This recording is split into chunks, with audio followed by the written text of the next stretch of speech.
We have a quorum. Reporting in progress.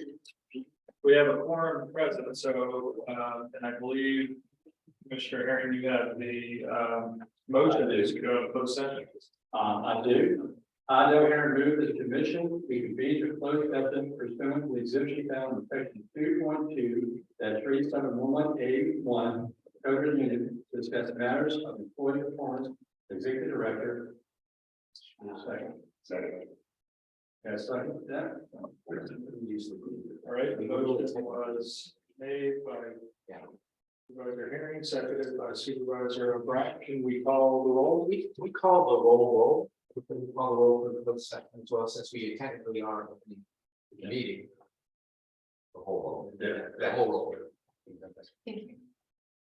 Counselor Greene, Here. Commissioner Russell, Supervisor Andrews, Here. Mr. Smith, Supervisor Herring, Here. Ms. Wilkinson, here, Supervisor Barlow, Supervisor Jones, here, Supervisor Reed, Supervisor Rutherford, Here. Supervisor O'Brien, Here. Supervisor Galloway. Here. All right, and the motion to go into closed session is on the table and seconded. We can call the roll for that. Mr. Payne? Yes. Mr. Andrews? Yes. O'Brien? Yes. Mr. Herring? Aye. Ms. Wilkinson? Mr. Jones? Mr. Rutherford? Mr. Galloway? Yes.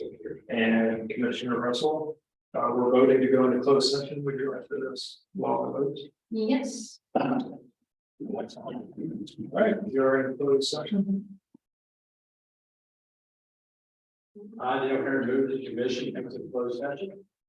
Second. Motion has been made and seconded. We call the roll, please. Mr. Payne? Yes. Ms. Russell? Yes. Mr. Andrews? Yes. Mr. O'Brien? Yes. Mr. Herring? Ms. Wilkinson? Ms. Jones? Yes. Mr. Barlow? Yeah. Mr. Rutherford? Yeah. Mr. Galloway? Yes. I know Aaron move the commission certified that to the best of each member's knowledge on a public business matter lawfully exempted from the open meeting requirements, Virginia Freedom of Information Act, and identified in the motion authorizing a closed session were heard, discussed, or considered in closed session. All right, let's call the roll, please. Mr. Payne? Yes. Ms. Russell? Yes. Mr. Andrews? Mr. O'Brien? Mr. Herring? Certified. Ms. Wilkinson? Ms. Jones? Yes. Mr. Barlow? Yeah. Mr. Rutherford? Mr. Galloway? Mr. Galloway. Certified. We always certify. I believe just for the record, I believe that Supervisor Reed join. I'm sorry, I had given us a start, but I didn't listen to the right, and I would have said like a lot of authority. All right, where we are to order, we do have Commissioner Smith online, so we would need to vote to allow electronic participation. And I don't think we need a real formalized motion. So we have a specific thing we do. You have to make a motion to allow them to participate remotely for the reason and from what location. So we need to ask. And stated. Keith, can you hear us? If you would, sir, if you could please just state your location and the reason for participating remotely. In 35 Acre Lane, Palmyra, Virginia, and the reason I'm participating remotely is I needed to take my father from the hospital to his house, so I couldn't make it back into town in time. Very good, thank you, sir. And then we just need a motion to allow Mr. Smith to participate via remote. So moved. Motion's been made and second. All in favor, say aye. Opposed? Abstentions? All right, you're in, Mr. Smith. Yay. How's your dad?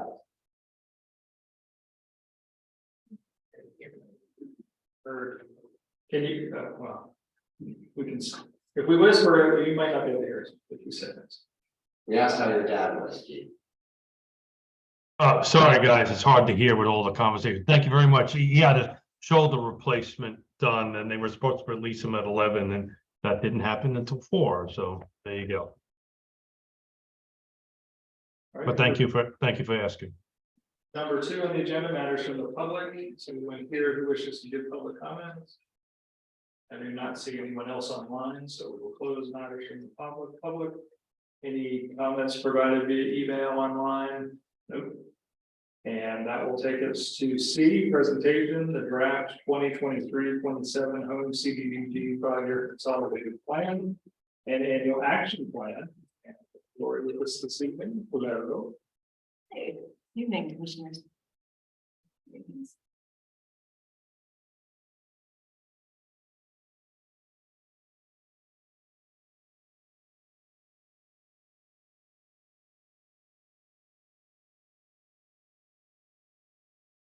Are you the slide?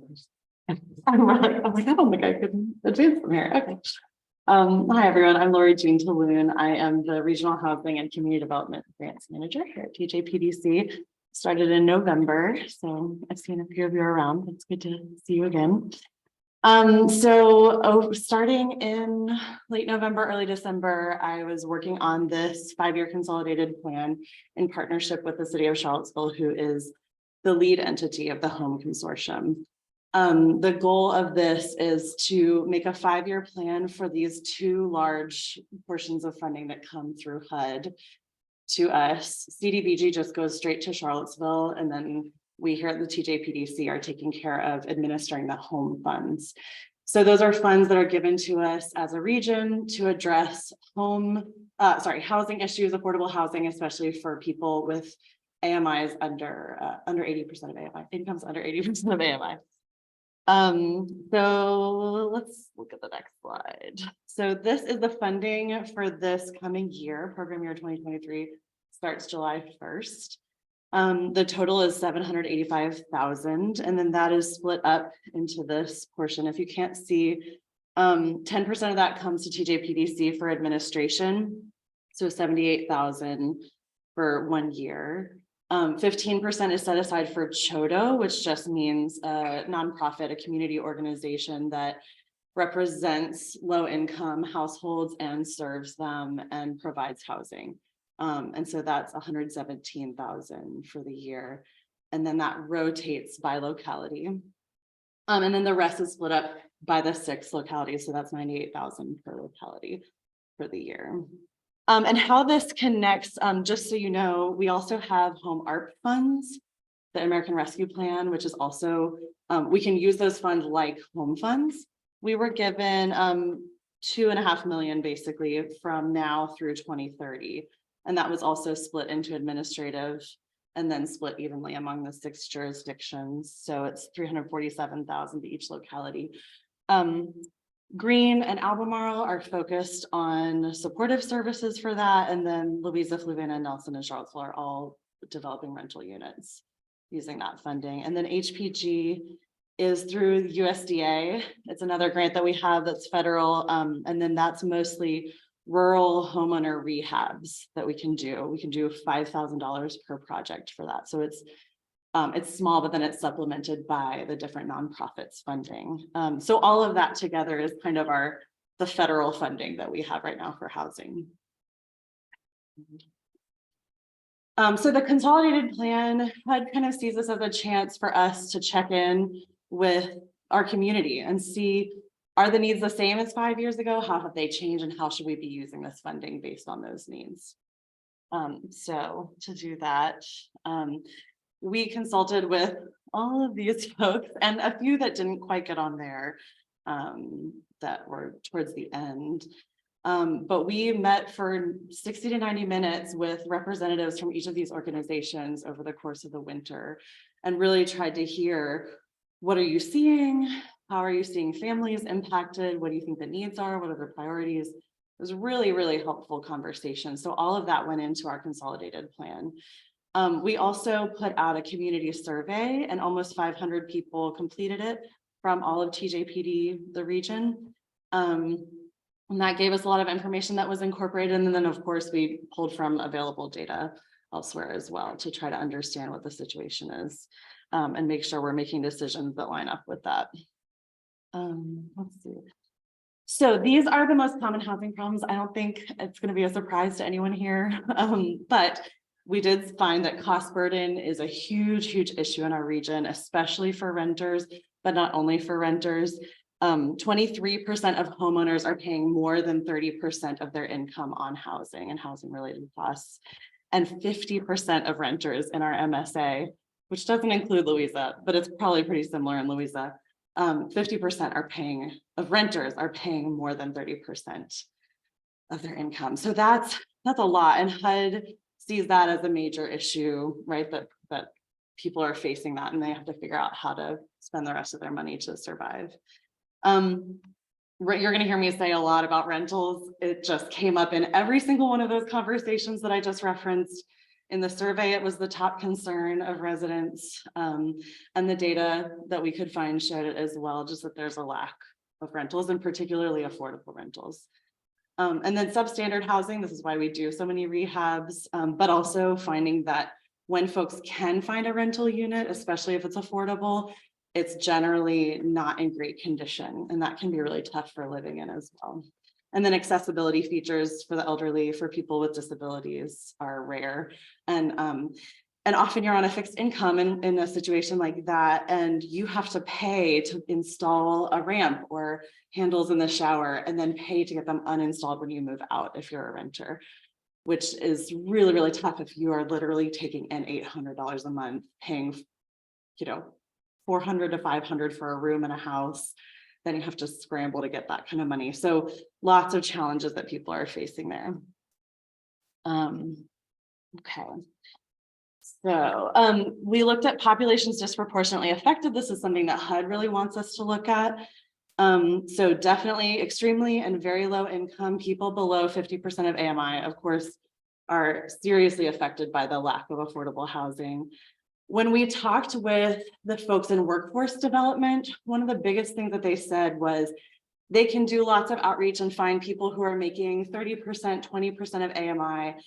They can help meet their needs, help them figure out childcare, help them figure out job training. They can maybe get them up to 50% of AMI. And then after that, it's incredibly difficult to increase your income higher if you're at that low income level. It may take a lot more schooling than you can afford or have time for while you're raising a family and working many full-time jobs just to stick to that 50% of AMI. It's so tough. So they've told us that's the biggest challenge, is just people's incomes just aren't meeting their needs for housing just as a baseline, and then everything else from there. Renters, like I've already talked about, households with children versus households that don't have children are definitely disproportionately affected. Special needs populations, so again, people with disabilities, people who are aging, Black and African American households, and formerly incarcerated individuals and their families was something that came up over and over again in our conversations.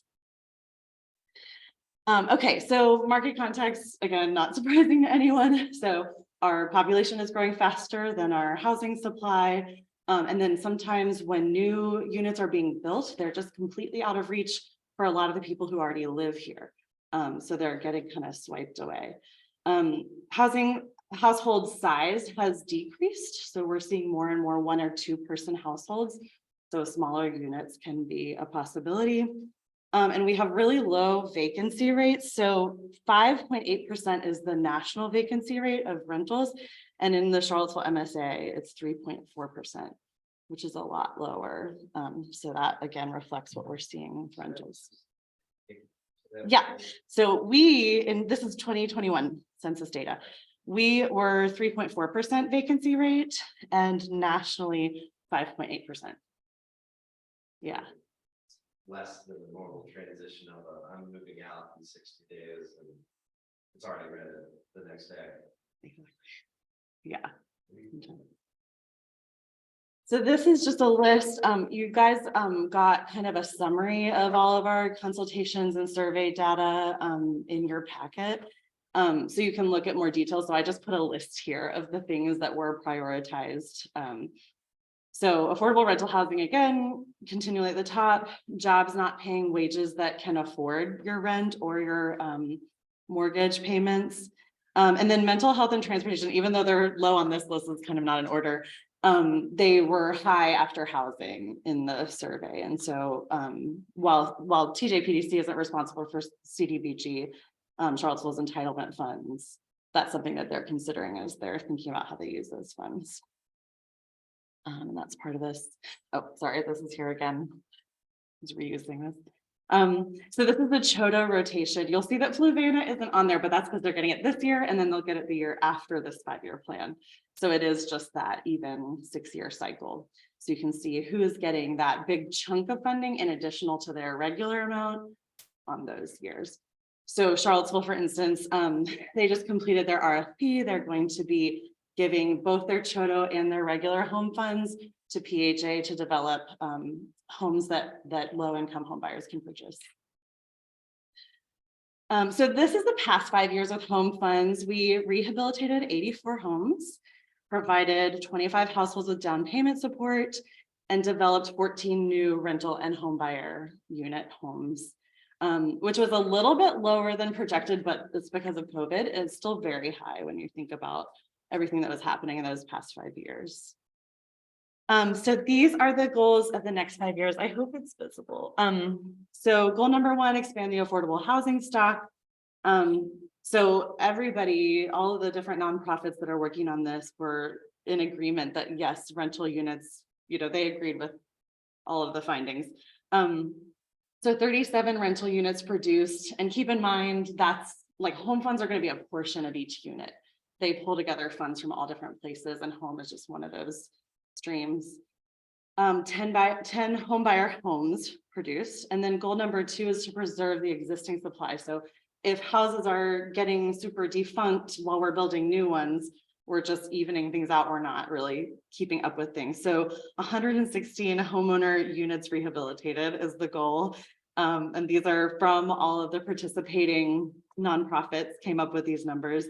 And then we are talking about some of them about trying out if we could do 1 rental unit as kind of a pilot to see how that goes. AHIP has done it before years ago, and so they're interested in possibly trying again. And there's going to be a whole process that would have to go into that. So we just put that there as a goal to just see how that goes, because we just kept hearing people who are renting are also like literally falling through floors or walls, or like, the roof caving in. I mean, really serious issues. So we didn't want to leave that completely untouched. And then the final goal is ensure housing is accessible to residents under 60% of AMI. So looking at down payment assistance, and then rental assistance will only be the City of Charlottesville is something that they chose to focus on, and the other localities didn't. I'll pause here in case there are questions about any of that, and I can talk a little bit more about the breakdown by locality if people are interested.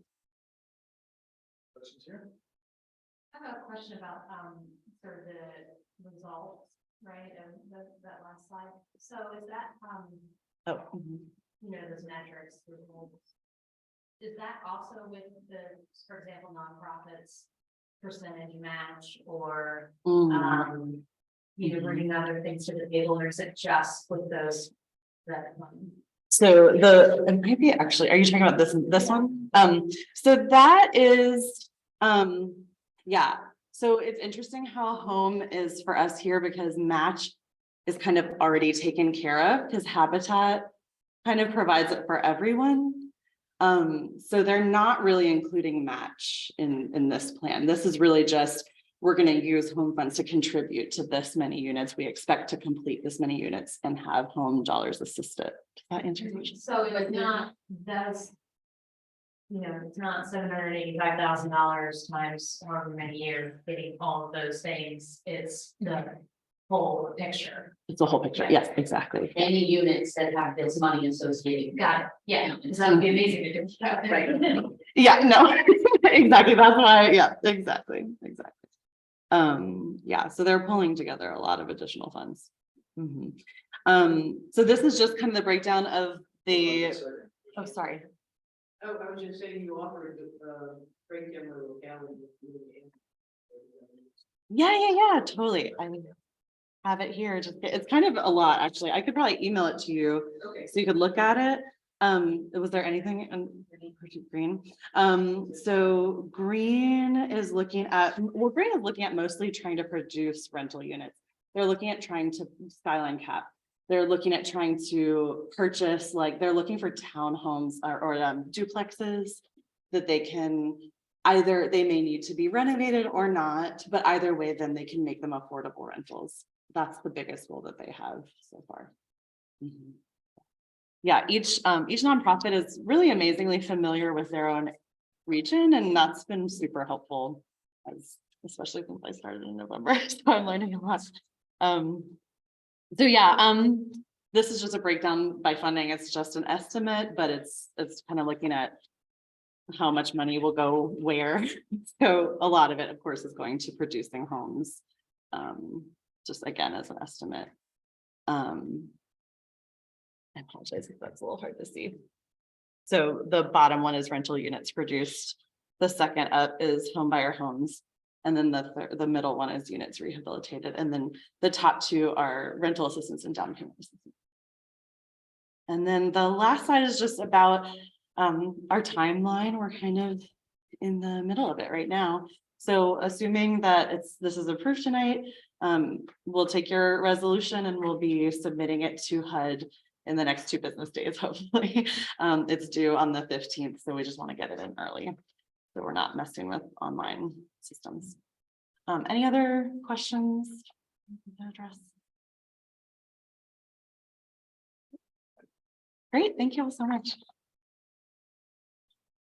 As part of this, we need to hold a public hearing this Friday. So we will start the public hearing now.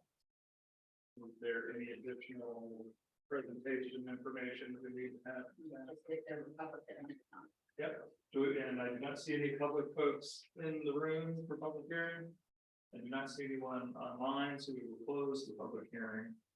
And we are taking action to approve the sequence, right?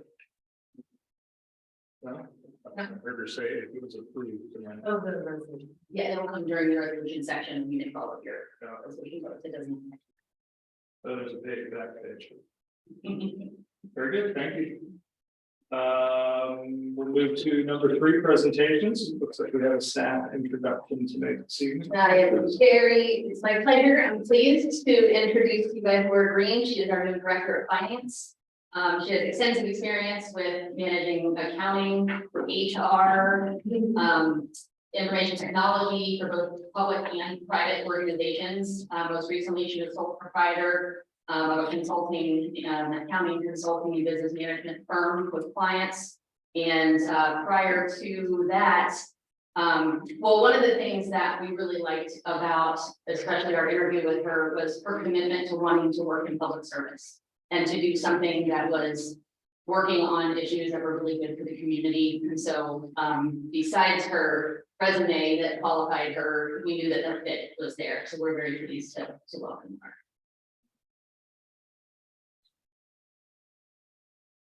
Any comments or?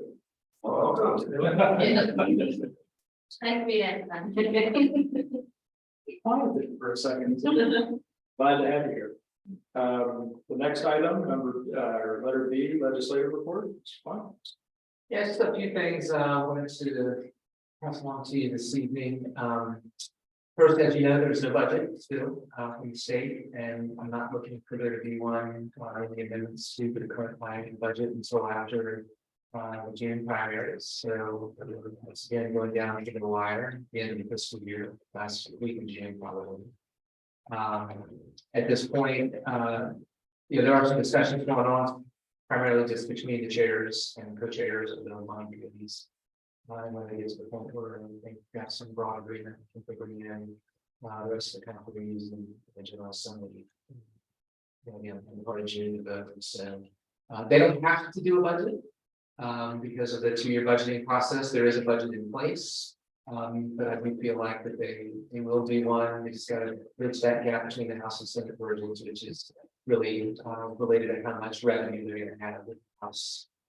How you go along with most of the governor's tax relief proposal in the Senate. So I would look for some definitive word on that for the latter page. Reconvene session was several weeks ago, nothing really exciting coming out of that. With three vetoes, I think, from the government that all sustained those data needs to be proposed, the bill is were sustained as well. During the interim, the work that goes on by general assembly and committees, I think probably the most significant thing that we'll see in the coming months is going to be in the area of housing. As you know, we've had some discussion, I guess, back right before the general assembly session, in one of your meetings about items that were going to come before the general assembly. Most of those were put aside to study by the Virginia Housing Commission. I think I outlined different issues and bills and different work groups that they're going to be studying in the legislative newsletter next week. They're going to be looking at affordable dwelling units and accessory dwelling units and incentives for affordable housing and workforce housing, and then short-term rentals is an element that we talked about. There were a couple of bills from this past session that really were trying to carve out an exception for properties that have a property manager and to provide that they would not have to be subject to the state's regulations and local regulation. The property was managed by a property manager. And I think that the intent at this point is to just confine the look by the state to those issues that were raised in those bills. That's today. Sometimes things, as you know, take a life of their own. So at least that's the intent right now. We'll find out you all been talking about entering the county. Probably the most significant thing I wanted to tell you about this evening really relates to the next 6 months and conventions and primary elections and the general elections and just what that means for us in this region. As you are looking in your individual localities, who may be representing you running. Right now, under the current situation, the current district lines, we have 7 delegates that are representing the TJPDC localities. Due to redistricting in the new lines, that number is going to go down to 6, but all of them will be new to the region. So you have retirement. You've got a couple of house members that are running for Senate, and then just by virtue of the redistricting and districts getting pushed different ways, they no longer the folks that are in those seats or they're open seat, they don't involve counties. So we're going to have 6 new delegates. We in the Senate currently there are 4 representing the localities. That's going to go to 3. We're losing Senator Hanger, who's represented Greene for a number of years in retirement. Senator Pete's district, who's had Louisa and Fluvanna, is going to be moving elsewhere. And then the other 2 are incumbents in the region. So at least 1 new senator. What is I guess a concern to me, having been around the General Assembly for as long as I have, is the loss of institutional knowledge that we're going to see with the loss of a number of senior legislators. And it's primarily, I think, going to be felt in the Senate, which tends to be, in my opinion, a more institutional body. But if you look at the seniority list in the Senate, at the top 10, 6 of those folks at least, as of right now, are not going to be there next year. And collectively, they've got almost 200 years of service. So there's going to be a lot of new faces. There's going to be new leadership. In some cases, members of or chairs of committees that they have not even served. We don't know who's going to be in charge. We know the governor will be there for another 2 years, but GOP is in charge of the House now. Democrats in charge of the Senate. That may stay the same. They can switch. So we really don't know what the lay of the land is going to be. Other than we're going to have a lot of new folks. And I think I would encourage you all as the weeks and months move by, make a connection with the folks who are running, in your locality for House and Senate. I'm gonna be doing that myself. Let them know what you do at the local government level, particularly if we're gonna be, looking at folks that have no experience in elected office. Because once they win and, in November and they look to start the General Assembly in January, they're gonna be, as we say around here sometimes, drinking from the fire hose. I thought you were gonna say something different. I can say that too, but we've been talking about that. So don't wait, more that we can do, I think, to educate folks and, give them local government 101 if they need it. Better, because it's gonna be a really challenging section, I think, next year. They're supposed to be moving to a new building, 6 years in the making. So first gap on bathrooms, where your office is, and business. That's my soapbox. Questions for David?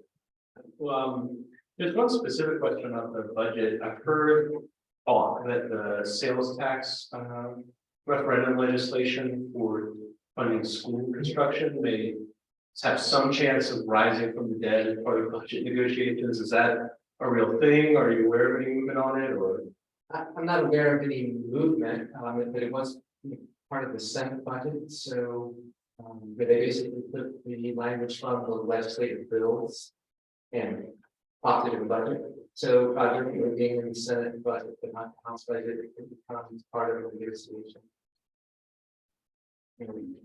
Whether that's all part of the overall kind of tax, proposal piece that we're going to be working on. I think what they're going to do as far as the tax relief, there's some precedent they did a couple of years ago where they gave rebates. So to me, that's an easy one. You're looking at number of revenues and they can support the rebate. I wouldn't be surprised if they also provide some of the military and veteran tax relief those tax credit. But I don't see them lowering the corporate income tax rate if the government proposed even lowering it.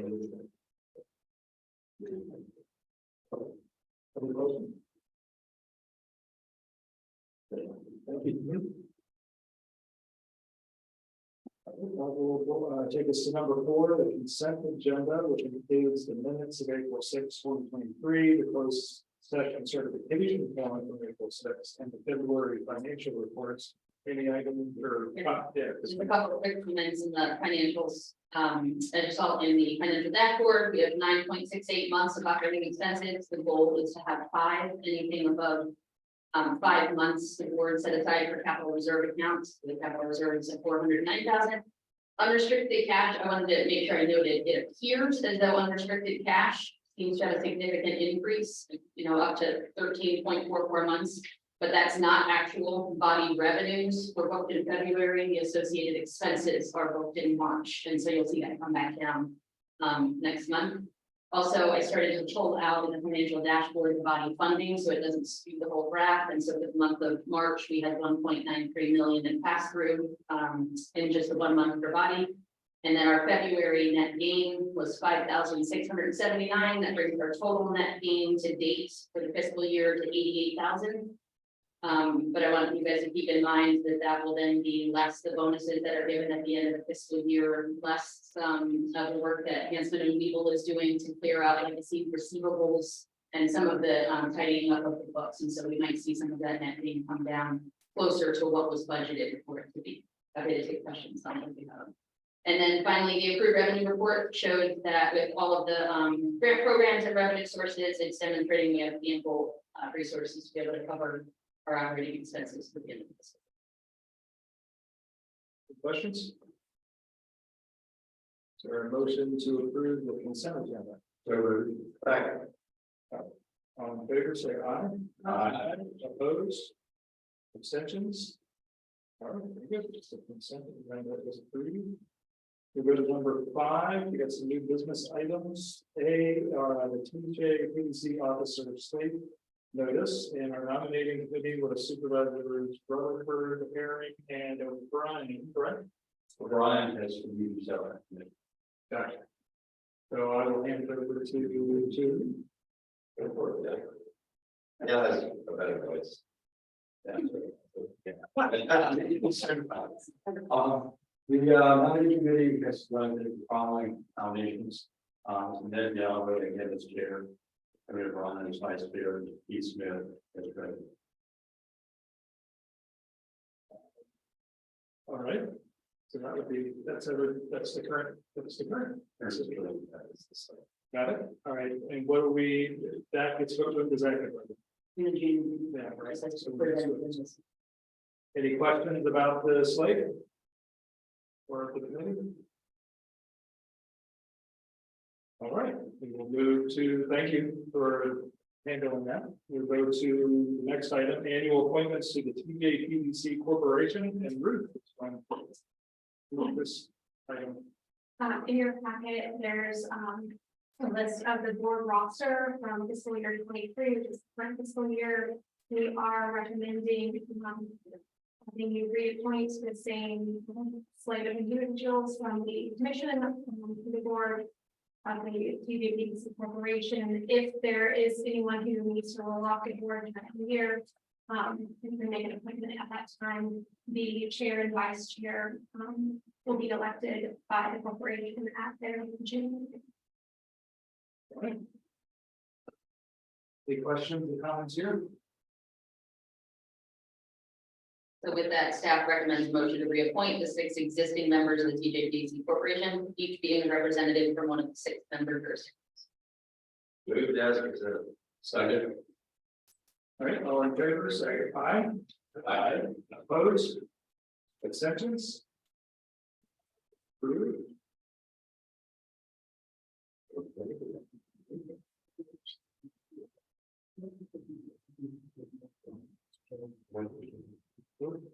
And now we go to the UHCD Community Development Block Grant. Each year, the Department of Housing and Community Development reaches out to planning district commissions to submit a list of potential regional applications that will be coming in from our member jurisdictions and prioritizing those applications that you all will vote on tonight. I reach out to all 6 of our local governments to ask them what applications are you considering for what types of projects, so that we can make sure that we put in our priority order the applications that will be received. If the projects are on our approved regional list, it actually helps them score better in the application process when they're being reviewed. And so what I had in your packet was prior to hearing back. So I want to make one amendment to what you see in your packet. So the listed projects, there's one from Albemarle County, that's Southwood Redevelopment Project, Phase 2, Village 3. And that's a public infrastructure project, which includes housing production. And then I put a placeholder for Louisa because I hadn't heard about the specific projects, but I now have those for you. Louisa County is considering an application for the Ferncliff Workforce and Senior Housing Development by Fluvanna Louisa Housing Foundation. Also a public infrastructure, so that includes housing production. And then Louisa is also considering an application. I believe you guys voted in your last meeting to approve the applications. So not considering they are. Yeah, we did. Thank you. And then housing rehabilitation also by Fluvanna Louisa Housing Foundation, and that's for grants and direct service. So that's housing and housing rehabilitation. So you see above that, we prioritize public infrastructure first, because there will be 2 applications for that. One for housing, this is the second, and then comprehensive community development should another application come up. If a locality decides to apply and it is not on this list, it won't necessarily hurt them. And if you're on this list and you choose not to apply, you're not committing by being on this. It's just us sharing with the state what our regional priorities are, so they can use that in their evaluation. So with that, staff would recommend a motion to approve the 2023 CDBG regional priorities as presented. And I heard a motion in a second. All those in favor say aye. Aye. Opposed? Abstentions? Approved. And One thing I didn't notice, sorry to interrupt you, Chair Galloway, is the community Community impact grants are the competitive grant pool. I think I called those right. Is that right? The competitive grants, City of Charlottesville is not eligible as an applicant because you are an entitlement. So it's only non-entitlement communities that can apply for competitive funding.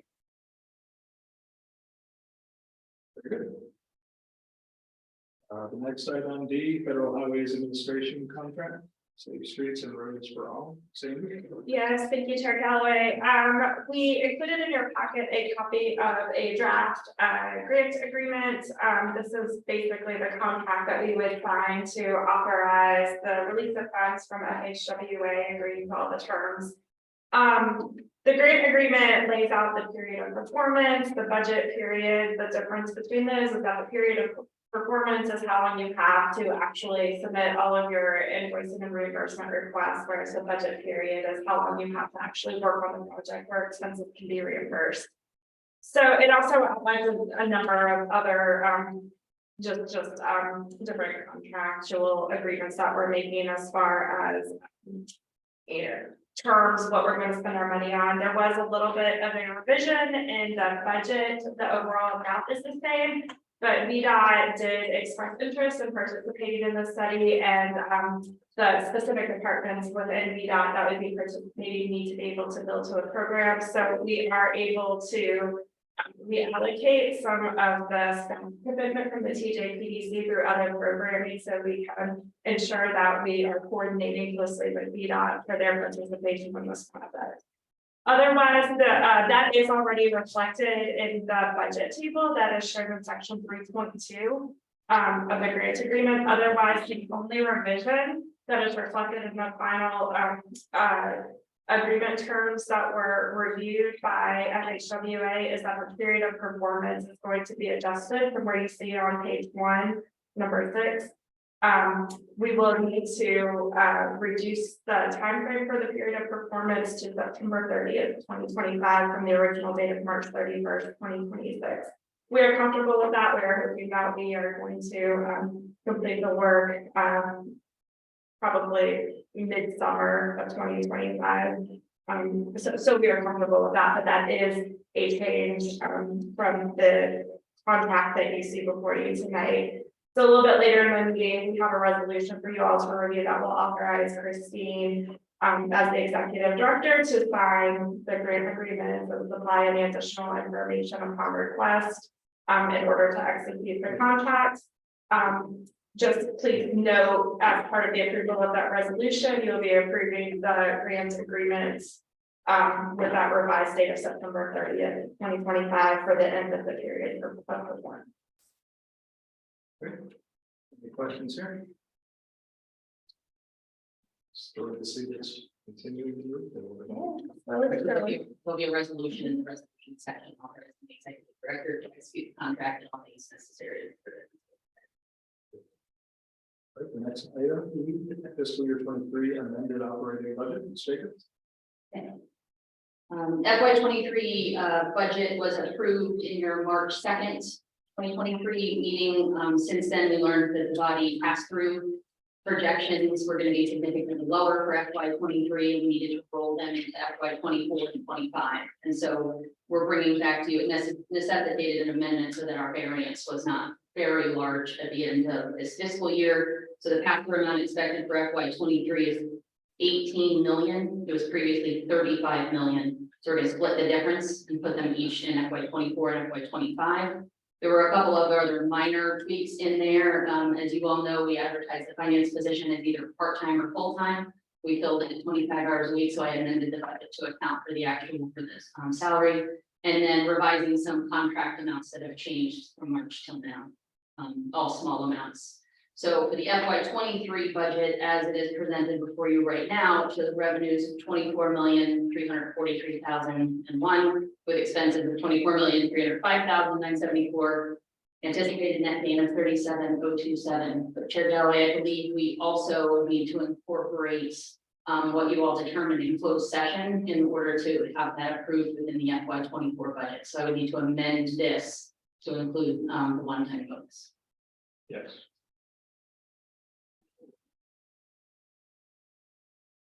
Maybe to just say that So the amount, changing would be 4,000? Is that right? Are you doing the previous two today? That would be five. It's 3 and then 2. Yes, then it would be fine. Okay.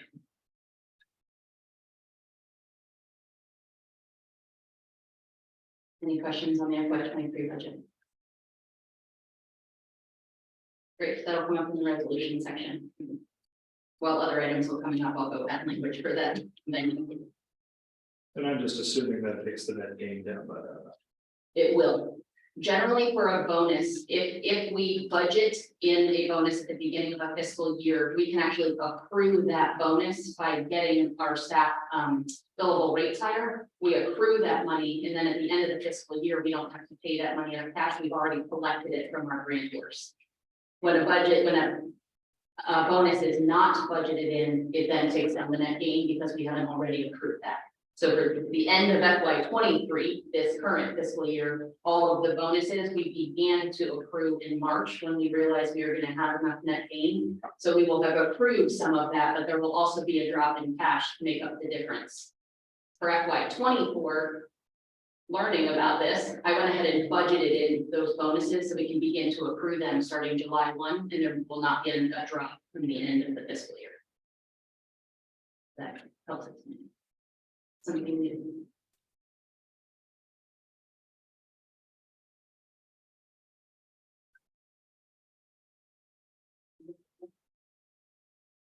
Any other questions on FY23? There's a copy of a memo in your packet detailing the changes from March to now, as well as copies of the revenues and the totals and the draft resolution that we'll get to in the resolution section.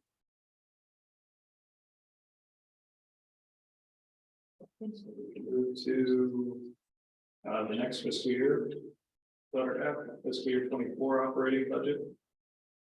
And Yep, I'm on that one now. FY24 operating budget, you received a draft in April along with some discussion of changes that I anticipated coming before you tonight. Also included in your packet is a detailed memo talking through each of those changes, in case you want to read it in more detail.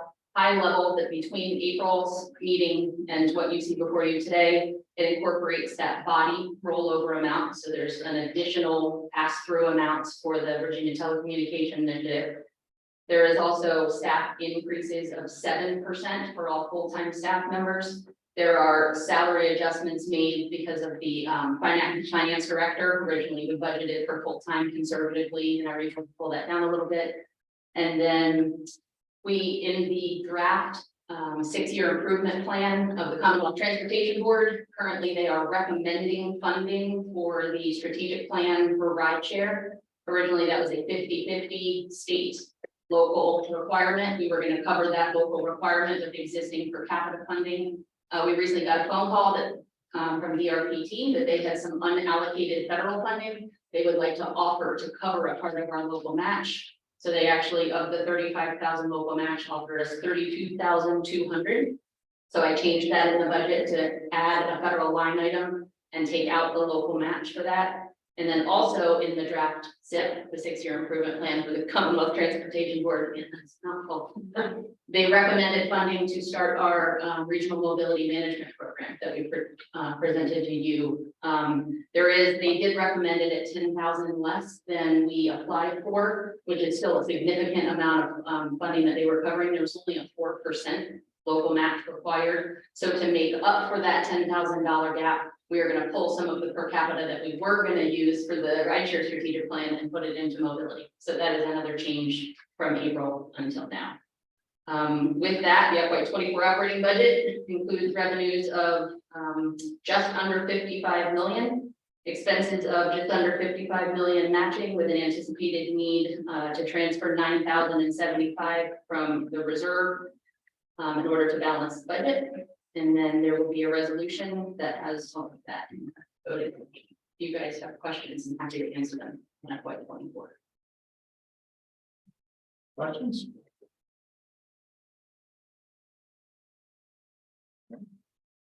We'll move to the resolutions that we have. Number 6, the first, we'll be looking for a motion to approve the resolution for the 2023-2027 home CDBG consolidated plan. So moved. All right, there's Supervisor Reed for the motion and Supervisor Andrews for the second. All those in favor, say aye. Aye. Opposed? Abstentions? And then we're looking for a motion to approve the Safe Streets for All resolution. So moved. Second. Okay, motion made and seconded. All those in favor say aye. Opposed? Abstentions? Passes. I think we can let's say this and then see if the language works for the fiscal year 23. So looking for a motion to approve changes in the fiscal year 2023 Thomas Jefferson Planning District Commission amended operating budget outlined above, included in the meeting packet, and from the commission's closed session to include a one-time bonus $5,000 to the executive director. Second. All right, motion has been made and seconded. All those in favor say aye. Aye. Opposed? Abstentions? Thank you. And then a motion to approve the fiscal year 2024 TJPDC annual operating budget included in the packet. So moved. Sorry. That is Supervisor Herring for the motion, Supervisor O'Brien for the second. All those in favor say aye. Aye. Opposed? Abstentions? Thank you, board. Moving right on to the executive director's report. Steve? Okay, one thing that I did not include in my executive director's monthly report that I want to make sure to touch base with you guys on is the BC strategic plan. And so our current 5-year strategic plan goes through September of 2023. So as staff, we've been working on beginning to kick off the next 5-year strategic plan. So I want to do a very brief with you tonight process timeline just to show you how we're going to get from here until September. And then would like you guys to look at just the mission and the vision and the values to reaffirm those so that we know we're moving in the right direction, unless you all tell us otherwise that you want to revise those in the next plan. And so if you look here tonight, May 4th, that we're going through this process overview, and then I'm going to show you the mission, vision, and values. And then May 4th through 11th, staff is going to work on refining the process. I'm going to have to sit by your glasses there. Thank you. And prep a list of all the services, programs, staffing, and funding that we currently have. We're then going to benchmark across other regional strategic plans to see if there are elements that are missing in our strategic plan that we would like to consider. And then we're going to develop the survey distribution list of all of the stakeholders, which will include all of the elected officials in the 6 jurisdictions, as well as leadership staff, CAOs, and potentially directors of planning departments. And then the next week, May 11th through 18th, we're going to then explore what are other services, programs that other regional bodies are doing, and look at those to see what are we not doing that other regions might be doing, and incorporate those into the survey so we can get feedback from our local jurisdictions if any of those are priorities that we should start to move towards. And then we are going to distribute the survey with a 2-week window, so that by June 1st, that is the night of your commission meeting, we'll be able to give you an update. We won't have done any analysis on those results since it comes in the same day, but we can just give you an update of where we are. Come June 22nd, right now we have tentatively on our calendar an additional commission meeting, originally scheduled that in case the housing preservation grant timeline doesn't match up, which this year it may, but we would like to keep that on the calendar to do a strategic planning work session so that we can share with you all of the survey findings and the feedback that we got during our engagement. In July, we will take that month to do internal staff work and engagement. We're going to do an off-site staff retreat to work on strategic planning. We're also gonna do some staff professional development and team building on that day, so we're gonna take a full day out of office. So that we can have staff also engaging in this process. And then in August, your commission meeting, we'd like to bring back a draft of the strategic plan, incorporating all of the feedback that we've heard from all of the stakeholders. Then come late August, we'll be sharing those findings with folks that took the survey so they can see the results of participating in that work. And then bring it to you in September for your consideration for adoption. One of the things that I think is unique about the PDC's strategic plan, at least from what I have seen, is most strategic plans, as you guys know, go into, here are your goals, here are your objectives, and here are your tasks that are going to help you accomplish those. The PDCs are a little bit more general in order to allow us to be nimble and pivot when new things come up. So for example, Safe Streets and Roads for All grant, if that wasn't written into the strategic plan, we could instead point to general regional transportation services. And so you're going to see our strategic plan does not drill down into the steps that we're going to take. Instead, it sets a strategic direction. And it says, here are the initiatives that are priorities right now. Here are initiatives that we would like you to be looking into. With that said, we're going to be doing some benchmarking, and this director's team will be working to say, do we want to change how we're doing it? And we'll bring any of those changes to you that we recommend if we find some. Good. Okay.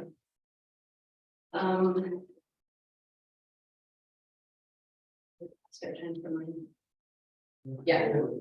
Because of time, I want to be really respectful of your time. For body, I can tell you the site visits that were done this month were in Amherst and Nelson. Remember, each month we go out to a different on-site in the field, looking at the work done, verifying that it's been completed as part of our required compliance.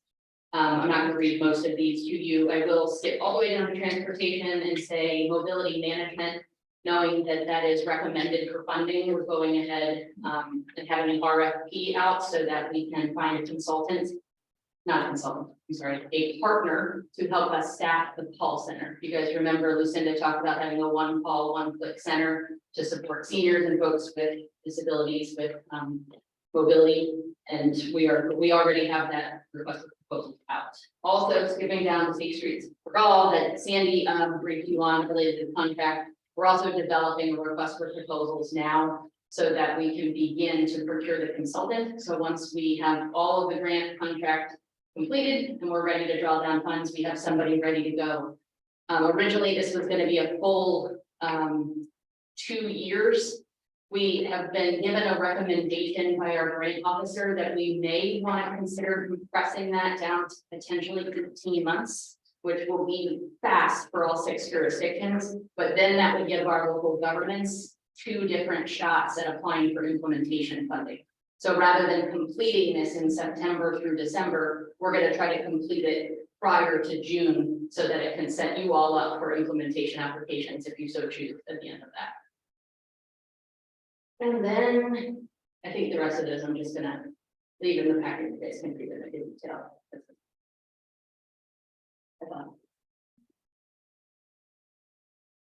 Any questions or comments for Kristen? We have a lot of good ones. Thank you. I'm just like thinking, how am I gonna update my plan commission on all this? That's what I worry about. Much to do, can't update them all. Use the executive director's report, like. Even that, it's like, Yeah, there's a lot of good stuff. All right, that brings us to item 8, other business, the roundtable discussion by jurisdiction. So we'll go around, let's see, I've got Nelson on the right, and we'll start with Louisa, whatever. Pretty much treading water over the last month. Because I don't want to repeat everything that was said. It did my own. Pardon me, try to find a rate of 5 inches and shit. On next Tuesday, we will have public hearings on both our draft budget and a possible 2% increase in our transit occupancy tax with the rate of 7%. Quick, that's it. I have nothing else. Jesse, probably. Supervisor Leather. I'm absolutely exhausted. Ernie doesn't know it yet. But obviously controversy over affordable housing has kind of hit a new level because we got into more discussions about affordable housing. Community members are concerned. A lot of the total mantra that we would experience and what we hear come for us. It's been really interesting when emphasizing the fact that at this point, the average blue collar job that is offered in Nelson, all that workforce has to be imported from the neighboring county of Amherst in the south. And saying that repeatedly to someone whose family has a history of being in occupation similar to that didn't register.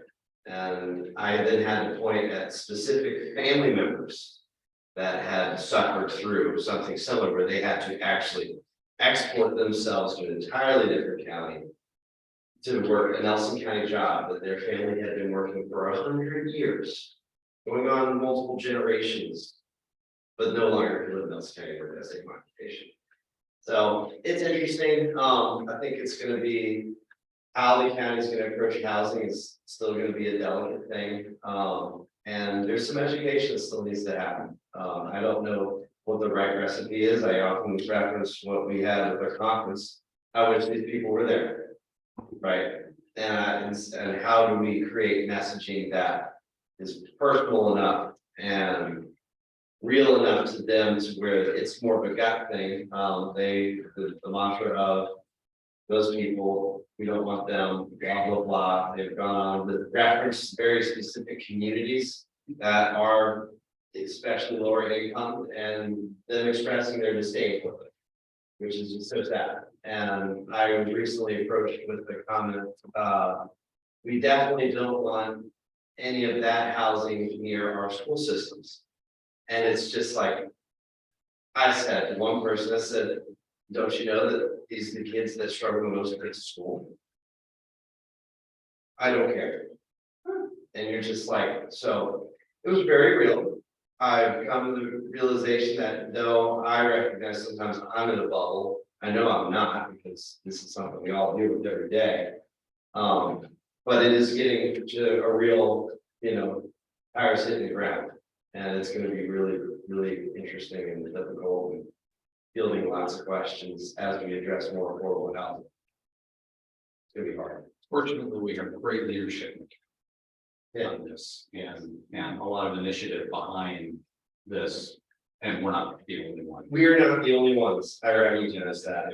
But it's just that same struggle that we finally got the governments talking about it. Now we need to get our communities talking about it and how real it is and how we can take those intimate stories to certain areas in our community saying, hey, this is where they used to live. Now it's a $500,000 house. And you stare at it through your hands on it, so. That and obviously as we look to economics, I don't know what everyone else is hearing, generally hearing slowdowns from a lot of masons in new construction. Starting to hear a little bit out of the transportation industry on my side of things. I will emphasize that we definitely watched a large amount of the manufactured housing world dip off in terms of availability. A lot of that's influenced by interest rates, wages not keeping up with, the cost of buying a house or living in a house. And so, therefore, as money tightens up, it's hard to see that production happen more. And oddly enough, I watched a lot of home prices continue to increase in the manufactured home world. Blew my mind when I sat there and said, wait, there's something going on. So it's kind of a sad state of affairs. It's happening to us. I know that's everyone. So that's interesting. That was my week. Right. Thank you, Nelson. Supervisor Anderson, go to your. All right, well, we're out of the world. we obviously also have done our budget, done our tax rates, we have advertised keeping the tax rates the same, of course, it's 13.46% average increase in assessments, so. It made it more problematic, but it's a balanced budget, it covers the school needs, it covers a lot of other things, and I think it's all pretty good about it, but yeah. A little last minute changes trying to increase the threshold amounts for or the maximum amounts of income for elderly and disabled relief, but not a big impact thing. And our most recent meeting yesterday, we heard about the impact of the defense industry on our region. Weldon Cooper Center did a presentation, that's Affairs Committee, and then they did a presentation, Fluvanna came and did a presentation for us. And the bottom line is $1.2 billion impact, and about half of that Fluvanna Station. So those of you in Greene County, right there, and that, and you know, there are a lot of other factors that weigh into that, of course, university and tech schools and things like that, but the amount just going on the Fluvanna Station and throwing into contractors was amazing to me. And impactful, and of course, kind of scary too, second biggest driver in the area, and more nimble, I would say, than University of Virginia in terms of whether it will remain that or how it will change in the future. I will leave the last item that I would want to talk about to Supervisor Galloway, because it was a discussion of an affordable housing ordinance that took a turn. I didn't quite end up where we thought we were going at the beginning, but I'll leave that with you. Just to build on that, we kept the rate the same for property tax. We also kept our vehicle tax, the real property tax down where it was at, we moved that down the year before. So while car values have continued to actually decline, but not at the pace that they went up.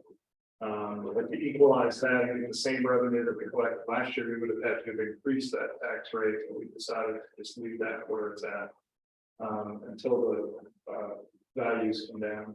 The DoD report, the defense industry report, if you're interested in, I mean, obviously if you're interested in the defense industry and how that impacts the region, it's a great report to read, but also the analysis in it that Weldon Cooper did about how you can look at the direct, indirect, and the value add from, and you can apply it to any industry in your area. So what jurisdiction was looking at, well, you know, what's the analysis, what's the methodology behind the report? I think you would find interest in that, even to looking at land use, not just economic development activity, but how an undeveloped piece of property, if it's developed, what that means from a direct, indirect, and value add to the local economy. And then I did note the messaging and communications piece that you said, how do we get it through? I mean, I think maybe that's something the Regional Housing Partnerships Committee on communication, the communications committee could take on. So that bring that up at our next executive committee meeting. The item on affordable housing that Supervisor Andrews mentioned is that on the 18th of April, we were to have we had an affordable dwelling unit ordinance in front of us. We have been fighting for almost 2 years to get to our housing Albemarle policy, which requires 20% units for redeveloped, and then get the AMI from 80% down to 60%.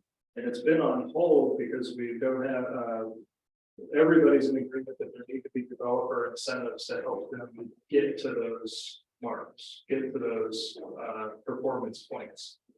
And the developer, we have one grant that's been defined that the board actually went ahead and moved forward with, or paused until we go through and talk more about developer incentives. But we were hearing from a lot of folks in the nonprofit and for-profit world that we just weren't there yet for developer incentives. So I asked my board if they would agree to allow us to take where Albemarle stands with the work they've done on developer incentives, take it to the Regional Housing Partnership and let them turn on it, have it turn around in a work session there once or twice. See what comes up. The Regional Housing Partnership has for-profits, not-for-profits, members of the public, elected staff, all included in it. So it's really a good venue for the partnership, or a good place to have a policy item like that, put it in like a think tank environment almost. I'm sure Keith will want to make comments on this as well, when we get to Fluvanna. But it will be the first time that the partnership will have a jurisdiction bring something like that to them. Say, hey, be that sounding board, kind of brainstorm on this, and then the thought is the regional housing partnership and the work done there will go back to the Albemarle County Board and Planning Commission for a work session before it runs through the Planning Commission and the supervisor to hopefully get to approval. So I'm grateful the executive committee of the regional housing partnership approved to do that work.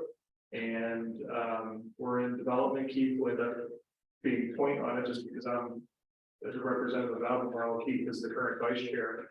But the staff, Christine, Ian Baxter, and we will do with everybody that's already partnership members to hopefully get a robust developer incentive program that works to help us achieve our targets for affordable housing now.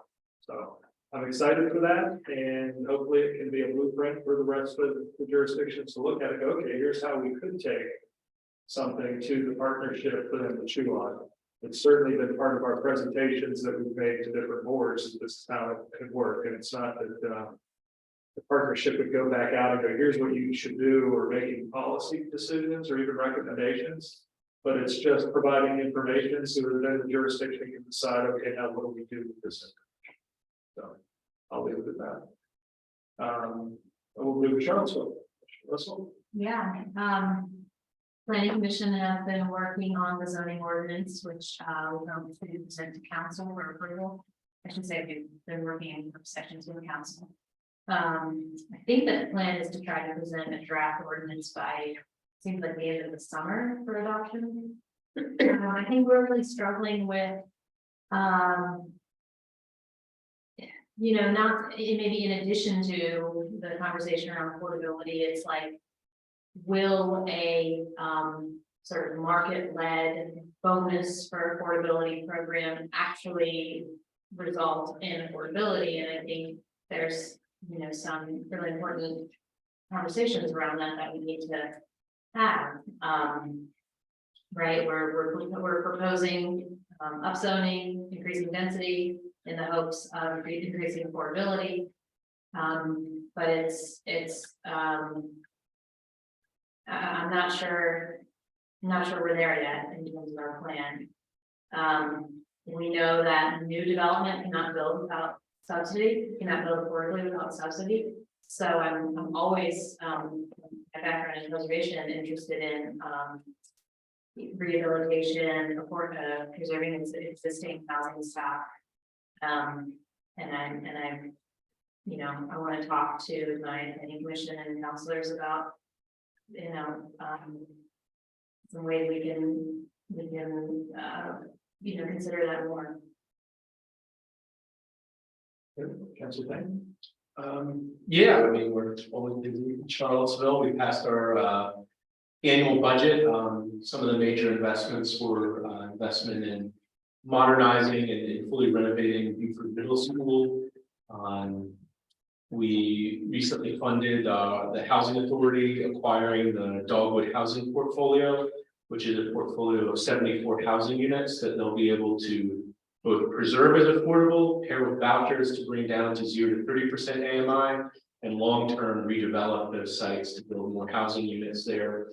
Our total annual investment in affordable housing in our budget this year was 18 million, which I believe is the highest per capita affordable housing investment, not only in the state of Virginia, but on the East Coast, and one of the highest in the country. I would friendly challenge other localities to just match 50% of our per capita investment in affordable housing. And I think likewise, our zoning rewrite is going on. It's behind the original timeline, but it's still progressing. As Commissioner Russell touched on our last work session, we really discussed the affordable housing component of it. And there's a lot of complexities there, as Commissioner Russell touched on, in terms of, we know we need increased density. But how do you tackle that head on while looking at other certain areas where gentrification and displacement pressures exist? How do you structure inclusionary zoning? So it's interesting to hear Albemarle's proposal. Our draft inclusionary zoning proposal is 10% affordable units required at 60% AMI or below for 99 years. And we haven't looked at other incentives to bump that up further. So I wonder if there could be an opportunity for the city as well to kind of put that for the regional housing partnership and see if we can build off what it sounds like you're moving in a direction that's stronger than where we are, which I think is where we should get to. And we have just begun the firm we've hired to do the city manager search process, put out the job application eventually, so in the same way. And that is. Oh, and we got the presentation about the consolidated plan on Monday. And I think just one of the statistics that we talked about at our Monday council meeting, that's one of the defining statistics for our region, was that the median income for Black households in our region is $39,000. For white families, that number is $83,000. And I think that just, you know, in the discussion about affordable housing, that means the average Black family in our region makes 50% of AMI. So when we talk about housing, economic development, historically, most of what we talk about is completely left out, the average Black family. And that's just kind of one example of, I think, how we've been doing things historically just has not been working in our region.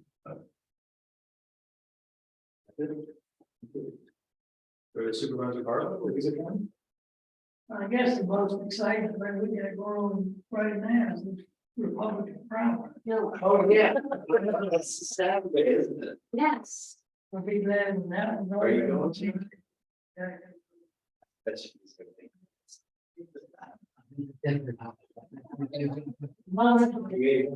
I had something slump in my. I'm not in it anymore. We can just keep it out. So that's. You're blessed. Anyway, that's. Been filling around your local blogs and. My wife, frankly, this is no joke. There's 5 or 6 blogs. And it's from the same thing. And the Republican Party put so much money into this. That ones that it's not your lands and can't do it. And if you do, you're not gonna get the exposure that you think will get flood events. So I'll be there when that's over with. Now, budget. Probably says having that balance, but it was balanced because we had the dollars, we had. And they're spending. Then we had a hearing and they got a meeting, so we backed up and for some reason, we not want to touch the thing. So we playing all kinds of games. Dropping the stocks went down from 100% to 90. And leaving the rates there. And doing that kind of stuff, but I don't, it's been done why these last couple of weeks. I'm not real sure. Maybe we got a little votes and anyway. The economic development thing we got. They seem to be stagnant. Can't talk for them, so it's my business. No.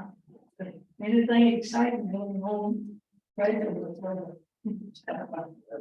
Well, you pretty much have. So, yeah, well, we did drop the tax rate for the rebate by 5%. We dropped it 3 cents to 69 cents. So we're taxing at 69 cents this year. That's where we dropped it. The rate and change the rate. No, well, it hasn't, it'll be proposed that it will change. You're talking about Just this year. You're talking about giving by 10% of the 40 side. Coming up with roughly that'll be approximately $3 million, which is going to be 3 cents for the problem about it, saying that do 60 minutes. Right. So back to But still, you know, I can't forget your rate is what you're supposed to use to flow the revenue. But for some crazy reason, we can't touch the rate, we gotta do these games. Get our name, There is, yeah. and I don't agree with it, I say, And apparently you and I and the other 5 members are the stupidest people in the world, according to our citizens. It has been a pretty, we've been pretty much we passed these. data centers. Uh, Yeah, technology overlay districts yeah. to try to incentivize some It is results, make it easier. But then when we did that, the ones that voted for it, really voted for it. Yeah. The one that wanted it and didn't vote for it either. He's smart. Yeah, so it's been very, we had a fun meeting, some gentlemen come and say if we were back under King George or something, we all would have been shot. I mean, it's been a pretty vicious in Louisa County between the budget. And I just had a gentleman show up at my doorstep today complaining about the budget I think. and complaining about his assessment. The kind of part of the technology, but, and even planning commission, we're talking about the decibel level, we got it down to. Actually, it's lower the decibel level to the party guy, and down to the maximum of 65. At the property. I downloaded an app on my phone. We would be hitting 60. In here. Okay, so there's a lot of misinformation. There's a lot of, and the fact that misinformation is, we are going to be poisoning the town water supply because, yes, with the overlay district, that's another misconception. It's been pretty hot and Louisa, hopefully we'll try it down and we'll keep our crazy in our county. Normal stuff. There was one other thing I was going to say. Solar has been not doing so well in our county with our planning commission. Our planning commission, the past 2 projects have voted it down. They've been really hard on solar and our citizens don't like it and our planning commission is not liking it right now. So it is. They're be coming to our board as soon as like these other 2 projects. But, the last one, I thought was the best project we've seen as far as profit. yes, I found that 3 of the planning committee members said we could do one. we could do it. Just don't even like. They did, yeah, they were very honest. And in my district, there's 2 proposed ones over by Faulkner Pennerplast, just outside the town of Gordonsville. One is a turkey farm, that's 140 acres, and one's going to be a small project, only 40 acres. And people from Albemarle, we're getting a lot of Keswick people and Albemarle people coming and sending letters that do not want it because it sits right on the Louisa Admiral line. Really small one. Oates family that they live in Keswick, but they have a property that they wanted to do some solar on. So, You know, one thing to add on solar, we started seeing this in some of the housing conferences that we're going to. A lot of, especially, I would say, middle class up home purchases. Clients are requiring 30 amp hookups for their future EVs, electric vehicles, as well as solar capability in the future. So we're getting a lot of scenarios where we're just putting 4 solar panels up. And just for the sense of in the future, when they need to add another 20, they already have the ability to add on. So the solar conversation is going to get even more real in the next decade as these things change. yeah. People are thinking, I mean, I'm not saying gas are going away, but we're definitely seeing a major transition in technologies. So that's what we do. Hopefully we'll keep it quiet, keep it in our county. Well, why don't you? What is it? Yeah, I'm sorry, I'm business. Oh, they've been quite wild. Last meeting, this Monday night with the whole team, but in April, they were a bit wild. And we have not voted on our budget yet. We have our budget, but we've been holding off, trying to wait to see if the state does anything, so we don't have to go back and do amendments. So I'm not quite sure if we'll get that far down the road or if we'll just break down and go ahead and get it done.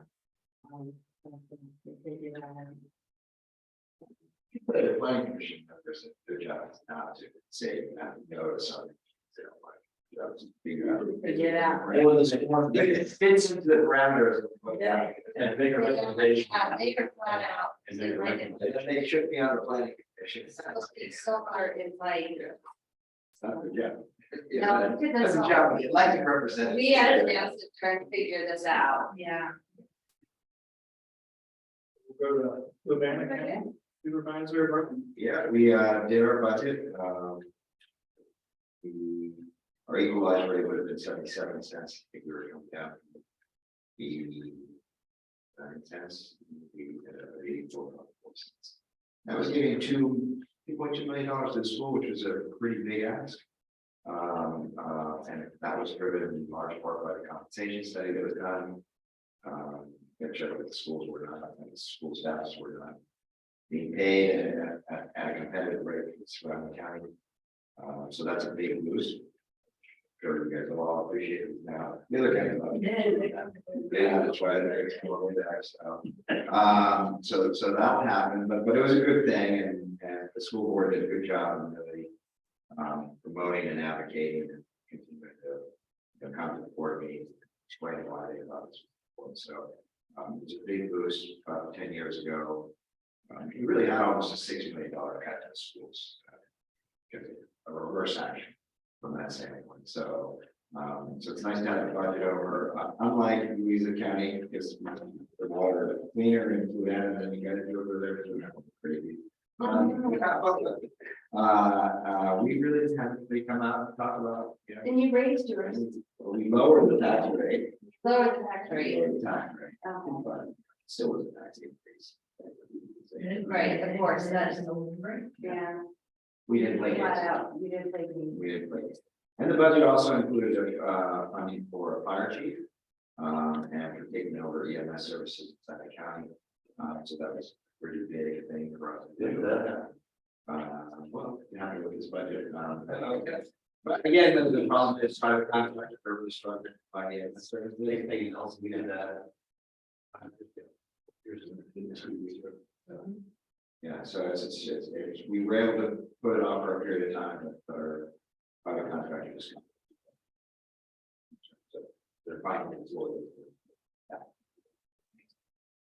So that's, those are two new big sort of expenses from that standpoint. And we adopted based on the assumption that it's going to do a 7% tax increase. So, you know, it's pretty hefty salary increases for all employees that can have in schools. The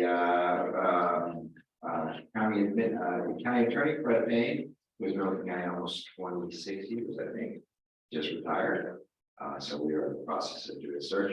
He is currently serving as an employee of the county. He is interim there until we actually hire someone. He retired from private practice. He was part of the training for us.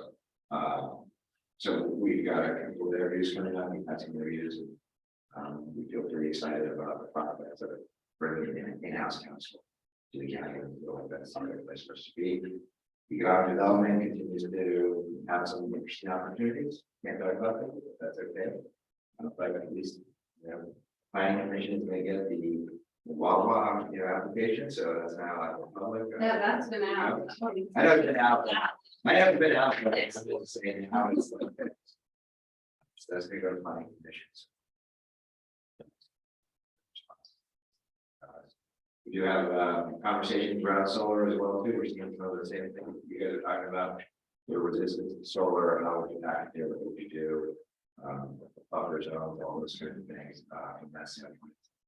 Because this was more of a preliminary discussion, we didn't have any really against it. You know, more activity around that. This information part of it as well too. As you continue to see with the push for, let's keep our county for step on. You know, you just said really hard in the long term or its population. Do the change, and then another affordable housing. mine has rental property, and bidding war for rental property. And for I think probably about 60 to 79 square foot all. He's getting $2,300 a month. Oh, Yeah. It's not the golf course, but it's still pretty expensive. Still pretty expensive.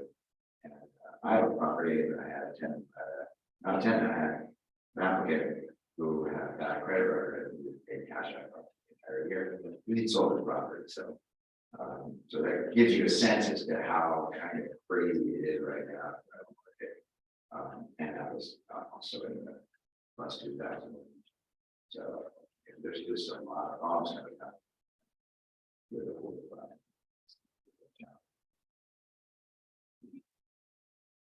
We did that.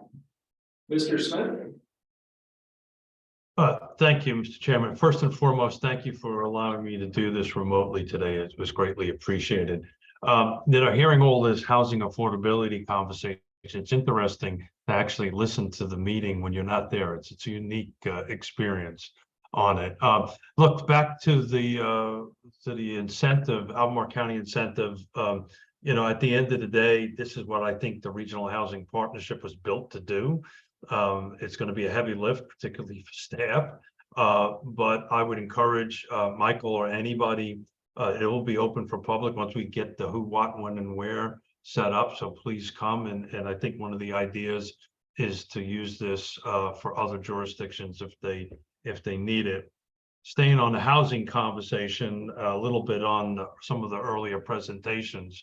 I also happen to chair the Piedmont Community Land Trust and talking about how a little bit of dollars can make a huge impact. Albemarle County reported in, I think a couple of meetings ago, that they were able to give the land trust $625,000, and in 12 months, we put 12 65% AMI buyers into homes, generating almost $4 million worth of brand new homes. So it works. It needed all the 4 pillars to make it happen, but it happened. As far as the DoD or the defense presentation, I also attended that and read that. If you have not read that document, it's pretty awesome. To Jim's point, or I think it was Ned, maybe it could be translated into different areas. I dropped into the feed. There was a Housing Virginia report done in 2015 about the cost on local government for housing. And Mr. Chairman, I think at some point I'm going to be pushing the button a little bit that the Regional Housing Partnership should be producing something similar for our region. So when folks are opposing projects, we have actual data to support one way or the other, whatever it comes out at. But I'm excited about trying to help on this Regional Housing Partnership and the developer incentive. I think it's going to be a great template for other jurisdictions to use. And I think that's all I have, Mr. Chairman, and thanks again for allowing me to do this remotely. Thank you, sir. All right, Greene County, Commissioner Wilkinson. I just really wanted to comment on some of the points that Jesse made about housing costs having gone up so much more than wages. Wages are also going up, and among jurisdictions, it's not the same. And that was kind of, as I was reading through the home report, that was really what I was driving at. I would be really interested to see what the statistics are on the relative increase of wages and of housing prices per jurisdiction. That was what I was driving at. And Jesse really made a live story about what's going on in Nelson. It might not be the same as what's going on, it wouldn't be the same as what's going on in another jurisdiction or another part of the community. I was curious about that. That's all I'm thinking. Our budget was, they'll tell you about it and it's became. It's been a pretty exhausting period of next, I guess, Louisa, comment committee, this is a June for us. City like, I know Christine should for meeting a crowd full of people there. It's definitely something, which is great. So big positive with it. Our comp plan, the workshop is coming up and we'll approve our comp plan. There was one of the things we have there, some things you mentioned, tech overlay is actually in our comp plan. We had a discussion on that. We have a lot of discussion with citizens on clustering. Clustering is, for example, you take thousands and, you know, let's say you have a home under 5 acres, you have 40 acres, so you have 8 homes, you have 8 homes under a 5 acre lot. Look at all homes together in one area to preserve the other part of the natural habitat. For some reason, you can see this as the destruction of the rural environment. Why, I don't know, we try to explain it to individuals, but they don't seem to grasp that. So the whole way get through before our public hearing or comprehensive plan, all that, might be another one of discussion. The DOD presentation will see that on Tuesday. And I don't think Robert will be there in the same presentation for us to review. As far as broken record scenario, RSA, we're still in RSA. We're waiting for, I think it's the city's final mission to get out. And we're close, we're very close, like you can see light in the tunnel. Ramsey County Administrator, like we're very close. Hopefully next month, I can say one, maybe both those items are off plate, it'll be a little easier. Actually, we're very close on that.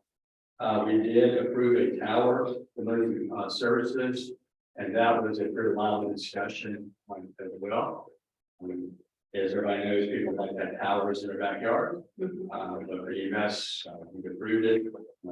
Individuals still coming back, saying we discuss this, and we've already voted on it. I'm not sure we can address that. Louisa, you did make our conversation, but the budget was a little more challenging because we had some emails from people who were saying, "What Louisa's doing." I tried to explain to individuals that the equalization for Greene County is 66 cents. The actual rate is 82 cents. We lowered the tax rate down to 73 cents. Our acceptance is 32 years, they're at 25%, which is pretty much equivalent to what they Louisa did in your meeting over a 2-year time frame. And I mentioned all those localities said we're not lowering the tax rate, it's great, they're not lowering the tax rate, they're not even getting close to equalization, we don't lower the tax rate, we're going to give up this, you have to tax increase. That also fell on deaf ears for some people. We have individuals who talk about the Revolutionary War and Tea Party. You do. That we do. Take on the adult mission, the fact that they always felt the mission is taxation without representation. Yeah, that's what they. And so that's the way things go. We are looking at a compensation study as well, and we're still doing that. So we'll do finish at least you finish a compensation study or with that. So we'll get ours hopefully soon. And once we do that, we've got the money in the budget, checking with that. This year, we have, I think it's about $1.2 million. We try to help implement that as soon as possible. One of the things you've heard of the news last year in the budget was $940,000 for revenue generated by tax and forfeitures. That did not materialize. And so that was 3 cents of the tax dollar right there. So, and we're also throwing some money toward a health improvement plan, not much. So that will be a start. We try to negate huge costs going forward. And we're also looking at also revenue facility fees that we pay for our water. Right now, the facility fees that each individual water user pays, so $30 a month. Our goal is to do away with that once we took over the water authority. We plan on increasing the rates based on water usage. And so there won't be a one-to-one transfer, which should be saving money on that rate. We kept our personal property tax same. Ours is a 5, which is high. We did reach out to Commissioner of Revenue and try to verify, for example, I was told that the rates are pretty normal. I mentioned the comments we had in the meeting, and I got the same response back. So the information we have is that based on the projected revenue, the rates are normal. What's happening to us, though, we have small businesses that are being taxed for their relief, and they're concerned that their rates may be as it was a year ago, and that can actually drive small businesses out or driving into other counties. And so that's concerning we have as well. We voted on our tax rate, we have a public hearing on the budget. We are going to have a vote on the budget. My understanding is that Sean will be there for us at our budget this meeting. Because they're not happy with the fact that the funding budget was met, which it was discussed during the budget process. So I guess I don't know why I wasn't brought earlier. And it is what it is. That was that. So we're not at the woods yet in the budget, so hopefully soon. We did project a 5% increase for our staff versus a 30% increase. I know we'll have but it was 7% increase for our staff. We did a 5% increase, which is a government. So that's where we are right now. Seems like just when you think you're out of one controversy, no one comes up. So we see like this is pretty good. Okay. Thank you. Thank you to everybody.